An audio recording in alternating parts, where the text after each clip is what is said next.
पुन्हा एकदा राज्यामध्ये पावसाला सुरुवात झाली आहे। मुंबई आणि उपनगरातही पावसाला सुरुवात झाली आहे। तर पावसाचा अलर्ट कुठे कुठे आहे ते आपण पाहूया।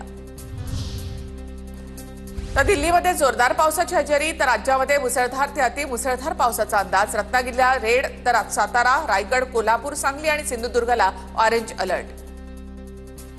पुढील 3 दिवसांसाठी पुणे जिल्ह्याला येलो अलर्ट। 27 मे नंतर पावसाची विश्रांती, मात्र 13 जून पासून मान्सून सक्रिय होण्याचा अंदाज। रत्नागिरी जिल्ह्याला आज आणि उद्या रेड अलर्ट। नागरिकांनी काळजी घेण्याचं प्रशासनाचं आवाहन। चिपळूणमध्ये एनडीआरएफची टीम तैनात। पुणे, अहिल्यानगर, वाशिमसह जळगावात जोरदार पावसाची हजेरी।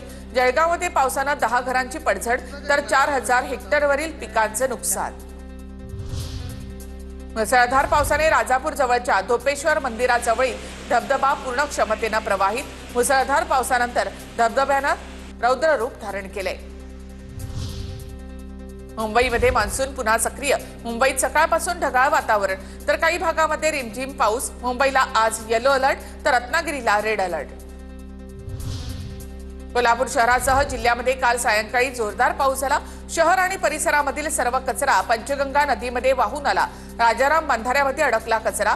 पालिका कर्मचाऱ्यांकडून सफाईला सुरुवात। दक्षिण सोलापूर तालुक्यातील उळे कासेगावचा पूल पुन्हा पाण्याखाली। पुलावरून पाणी वाहत असून सुद्धा नागरिकांचा पाण्यातून धोकादायक प्रवास। ओढ्यावर नवीन पूल बांधूनही त्याच्यावरून पाणी वाहत असल्याची स्थानिकांची तक्रार।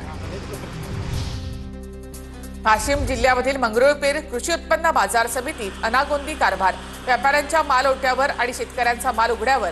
काल सायंकाळी झालेल्या जोरदार पावसाने शेतकऱ्यांच्या शेकडो क्विंटल शेतमाल पूर्णपणे भिजलाय।